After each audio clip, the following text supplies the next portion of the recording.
Hello students. तो हम लोग पढ़ेंगे आज गुणोत्तर श्रेणी के बारे में।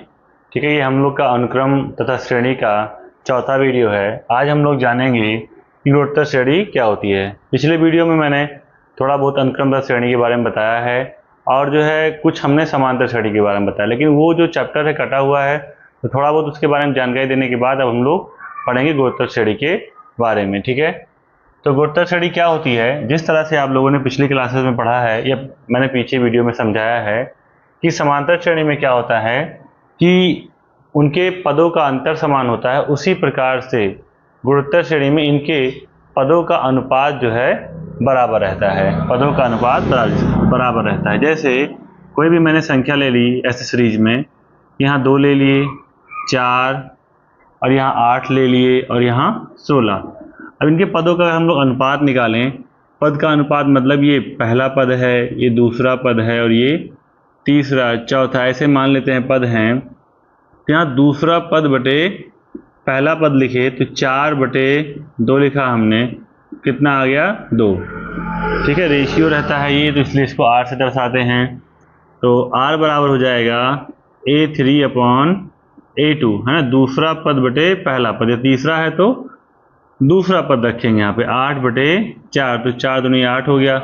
ऐसे ही 8 दूनी 16 हो जाएगा। तो देख रहे हैं कि हर पद का जो अनुपात आ रहा है वो एक समान आ रहा है। तो इस तरह का जिस पद में हमें कंडीशन देखने को मिलेगा कि उनके किन्हीं भी दो पदों का अनुपात, संगत दो पदों का अनुपात जो है अगर बराबर आता है तो हम कह देंगे ये एक गुणोत्तर श्रेणी है। यहाँ गुणोत्तर श्रेणी में क्या होता है कि जो संख्याएं होंगी, जैसे प्रथम पद है उसे दर्शाएंगे A से, दूसरे पद को दर्शाएंगे AR से, ठीक है, और तीसरा पद हो जाएगा AR²। ऐसे ही चौथा पद हो जाएगा AR³। ठीक है, तो अगर हमें ऐसे ही nवां पद निकालना हो तो AN बराबर क्या हो जाएगा, AR⁻n−1 हो जाएगा यहाँ पे। क्योंकि यहाँ पे देखने को मिल रहा है हम लोग को, ठीक है, पहला पद लिए तो सिर्फ A आया था, यहाँ पे R की घात कितनी थी, 0 थी। फिर दूसरा पद लिए तो R की घात 1 हुआ, तीसरा लिए तो 2 हुआ। तो कहने का मतलब हर बार R क्या है, 1 कम आ रहा है इसके पद से। तो इसलिए अगर nवां पद लेंगे तो AN बराबर आ जाएगा AN बराबर आ जाएगा AR⁻n−1। तो ये फॉर्मूला है किसी भी गुणोत्तर श्रेणी के nवें पद को पता करने का। ठीक है, तो ये फॉर्मूला है हम लोग का। अब अगर कोई भी nवां पद पता करना होगा हम लोग को और उसका A दिया रहेगा और R, तो हम आसानी से पता कर सकते हैं। फिर आगे देखते हैं गुणोत्तर श्रेणी में पदों के योग के बारे में। ठीक है, पदों का योग।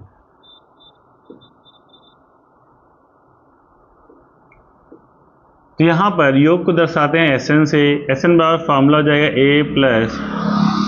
A+AR+AR² कहाँ तक, AR⁻n−1। तो इन पदों का योग जो दर्शाया जाता है SN बराबर होता है AR⁻n−1/R−1। ये फॉर्मूला हम लोग लगाएंगे तब जब R की वैल्यू आएगी 1 से बड़ी। अगर R की वैल्यू 1 से छोटी आ रही है तो हम लोग फॉर्मूला लगाएंगे 1−R⁻n और 1−R। ये हो जाएगा अपना तब जब R की वैल्यू 1 से छोटी होगी।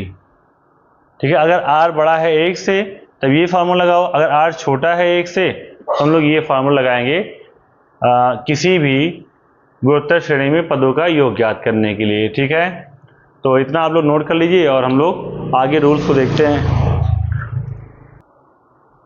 तो जो रूल्स हमने अभी तक समझे है ना, उस पर कुछ एग्जाम्पल दिए गए हैं बुक में, उनको देखते हैं। कहा गया गुणोत्तर श्रेणी 5, 25 और 125 का 10वां तथा nवां पद ज्ञात कीजिए। जैसे इसका अगर 10वां पद ज्ञात करना है तो इसमें देखेंगे इस श्रेणी में A बराबर दिया गया है 5 और यहाँ पर अगर D निकालेंगे, D नहीं निकालेंगे, यहाँ पे R निकालेंगे हम लोग, तो R बराबर हो जाएगा 25/5, दूसरा पद बटे पहला पद, तो 25 हो गया, 5 आ गया। अब इसका 10वां पद पता करना है, मतलब n बराबर हमें दिया है 10, ठीक है। तो an बराबर फार्मूला होता है a r की पावर n माइनस 1। तो a 10 इक्वल टू हो जाएगा, a की वैल्यू है 5 और r की वैल्यू भी 5 दी गई है, n का मान दिया, जैसे 10वां पद का है तो ये n का मान हो जाएगा 10 माइनस 1। तो 5 गुणे 5 की घात कितना हो गया 9, और 9 1 10, ठीक है। तो 5 की घात कितना आ जाएगा 10 आ जाएगा, ठीक है। तो अगर इसी पे आंसर दे रहा है तो इसी को नोट कर लेंगे, नहीं तो गुणा कराना हो तो इसको 10 बार गुणा करा लो 5 को, आंसर आ जाएगा। अगले में कहा गया nवां पद ज्ञात कीजिए, ठीक है। nवें पद का फार्मूला होता है a r की पावर n माइनस 1, और हमें nवां पद ज्ञात करना है। तो a का मान कितना है 5, r का मान भी 5 ही आया है, n माइनस 1, इसकी घात 1 है, जुड़ जाएगा तो यहाँ n माइनस 1 प्लस 1 हो जाएगा, इसकी घात 1 प्लस जुड़ गई, तो कुल मिला के यहाँ बचेगा 5 की पावर n। तो ये हो जाएगा nवां पद इसका, ठीक है। तो इसमें इतना ही पूछा गया था, नोट कर लीजिए इसको। और अगला क्वेश्चन देखते हैं एग्जाम्पल का। पांचवें उदाहरण में कहा गया गुरुत्तर श्रेणी 2, 8, 32 का कौन सा पद 1,31,072 है, ठीक है। तो मान लेते हैं इसका nवां पद जो है यह है 13,1072, ठीक है। कौन सा पद है nवां पद मान लेते हैं। तो यहाँ a बराबर हो जाएगा 2, अगर हम लोग r निकालें यहाँ से, है ना, इसका सार्वनुपात निकालें अगर, तो आ जाएगा 8/2 मतलब 4। तो हमें पता करना है कौन सा पद होगा, तो nवां पद मान रखा है मैंने, तो हो जाएगा a r की पावर n माइनस 1 बराबर 13,1072। a का मान कितना है 2 और r का मान है 4, 13,1072, 2 से काट देंगे इसको, देखते हैं कितना आएगा। 2 छंग 12, 2 पंचे 10 और 2 पंचे 10, फिर 2 ताई 6 और 2 छंग 12, इतना आ गया। तो अब इतने को हम लिख सकते हैं 4 की घात 8, ठीक है। मतलब 4 को 8 बार गुणा कराओगे तो हमें यही संख्या मिल जाएगी। तो इसको लिख सकता हूं मैं अब n माइनस 1 बराबर 8, तो n बराबर 8 प्लस 1 बराबर 9, नोट कर लीजिए। तो एग्जाम्पल नंबर 6 देखते हैं। कहा गया एक गुरुत्तर श्रेणी में तीसरा पद 24 तथा छठवां पद 192 है, तो उसका 10वां पद ज्ञात कीजिए। तो गुरुत्तर श्रेणी में तीसरा पद जो है 24 है, तो लिखेंगे A3 इक्वल टू 24, और छठवां पद जो है 192 है, तो हमें 10वां पद ज्ञात करना है। तो यहाँ पे इसको लिख सकते हैं a r की पावर 3 माइनस 1 24, तो यहाँ आ जाएगा a r स्क्वायर बराबर 24, यहाँ a r की घात 6 माइनस 1 बराबर 192 हो गया, तो a r की घात 5 बराबर आ जाएगा 192। तो इसको अगर समीकरण 1 कहें और इसको 2, तो इन दोनों को हल कर लेते हैं।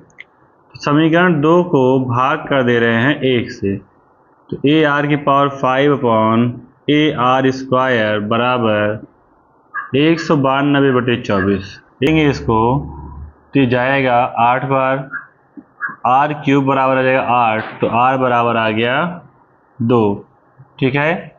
r बराबर 2 आ गया। अब ये r का मान समीकरण 1 में रख दो, समीकरण 1 से, तो a r का मान कितना है 2, तो 2 की घात 2 बराबर आ गया 24, तो 2 दूना 4 बराबर 24, तो 4 छंग 24, a बराबर कितना आ गया 6। हमसे कहा था 10वां पद ज्ञात करो। अब 10वां पद ज्ञात करना है, तो a n बराबर होता है a r की पावर n माइनस 1, जहाँ n क्या है 10 है, ठीक है।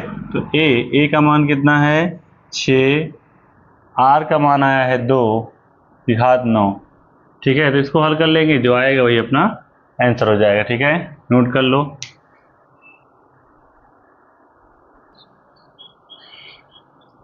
तो उदाहरण नंबर 7 देखते हैं। कहा गया गुणोत्तर श्रेणी 1 + 2/3 + 4/9 के प्रथम n पदों का योग तथा प्रथम 5 पदों का योग ज्ञात कीजिए। तो प्रथम n पदों का योग ज्ञात करना है। सबसे पहले यहाँ पर हम लोग a लिख लेते हैं। 1 है, r कितना होगा तो 4/9 और 2/3 करेंगे तो ये आ जाएगा 3 त्रिक का 9 और 2 दूना 4 मतलब 2/3 आ जाएगा। प्रथम n पदों का योग निकालना है। अभी देखो यहाँ r क्या है, 1 से छोटा है, तो इसके लिए फार्मूला लगेगा a 1 - r⁻n upon 1 - r। a कितना है 1, 1 - r⁻n मतलब 2/3 की पावर n आ जाएगा अपॉन 1 - 2/3। तो इसको थोड़ा और सॉल्व करेंगे तो आ जाएगा 1 - 2/3 की पावर n और यहाँ 3 - 2/3। 3 में से 2 जाएगा, 1/3 बचेगा, 3 आ जाएगा ऊपर। तो इसको लिख सकता हूँ मैं 3 और 1 - 2/3 के घात n। तो यही हो जाएगा अपना n पदों का योग। 5 पदों का योग कहा है तो S5 लिख लेंगे उसको, और इसी में जहाँ पर चाहो तो यहाँ पहले मान रखते हुए जाओ और तब भी यही आएगा, और चाहो तो जो ये योग दिया गया S5 इसी पर रख लो। रख के दिखाते, देखो a कितना दिया गया 1, 1 - r कितना है 2/3 की पावर 5 और नीचे यहाँ पे आ जाएगा 1 - 2/3। तो इसको सॉल्व करेंगे तो यही आने वाला है, ये चला जाएगा ऊपर। तो यहाँ क्या बचेगा, जैसे यहाँ पे आया था 3 वैसे ही आ जाएगा। 1 - इसको 5 बार गुणा कराएंगे तो आएगा 32, और इसको अगर 5 बार गुणा कराएंगे तो कितना आएगा, 3 को 243। ठीक है, यहाँ पे 3 और 243 माइनस 32/243। 3 से काट दो इसको।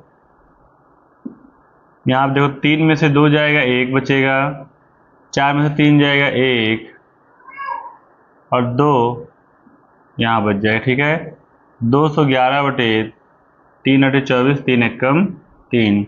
तो ये हो जाएगा S5 मतलब 5 पदों का योग। नोट कर लो इसको और अगला क्वेश्चन देखते हैं। तो उदाहरण नंबर 8 देखते हैं। कहा गुणोत्तर श्रेणी 3, 3/2, 3/4 के कितने पद आवश्यक हैं जिससे कि उनका योगफल जो है इतना हो जाए। ठीक है, तो इसका पहला पद है हमें दिया गया 3, r निकालेंगे तो जाएगा 3/2 और बटे 3, 3 से 3 कट जाएगा, r आ जाएगा 1/2। ये जो दिया गया है ये है nवां पद 3069/512। अब यहाँ पे an वाला फॉर्मूला है, an बराबर Sn लगाएंगे, ये योग दिया गया है ना, यहाँ पे क्या लगाएंगे Sn लिखेंगे, ये योगफल कहा गया है ये। तो Sn बराबर a, और यहाँ देखो r क्या है, 1 से छोटा है तो 1 - r⁻n अपॉन 1 - r लिखेंगे। Sn दिया गया 3069/512, a है 3, 1 - r कितना दिया गया है, r है 1/2 की घात n, यहाँ 1 - 1/2। तो यहाँ से इसको 3 से काट दो, 3 एकम 3, 3 दूनी 6 और 3 त्रिका 9 हो गया। फिर यहाँ पे आएगा 1023/512 बराबर 1 - 1/2 की पावर n, यहाँ बचेगा 1/2। ठीक है, तो ये 1/2 ऊपर आ जाएगा, और इसको अगर नीचे भेजेंगे तो 2 से इसमें उड़ा जाएगा, जैसे ये घूम के जाएगा ऊपर, और ऊपर से अगर इधर भेजेंगे तो नीचे आएगा। तो इसको लिखूंगा मैं 1023/512 2 दूना 4, 2 और 5 दूनी 10 बराबर इधर बचा 1 माइनस 1/2 की घात n। इसको इधर ले आओ, इसको इधर भेज दो, तो 1/2 की पावर n 1 माइनस 10 23/10 24 2 की पावर n, और यहाँ आ जाएगा 10 24 माइनस 10 23/10 24 हो जाएगा, है ना। घटा लेंगे इसमें से इसको, 1/2 की घात n बराबर आ जाएगा 1/10 24, 10 24 को लिख सकते हैं 2 की घात 10, तो n बराबर हो जाएगा अपना 10। ठीक है, मतलब जो ये गुणोत्तर श्रेणी है इसके 10 पदों का योगफल जो है इतना होगा। ठीक है, तो नोट कर लो इसको और अगला क्वेश्चन देखते हैं।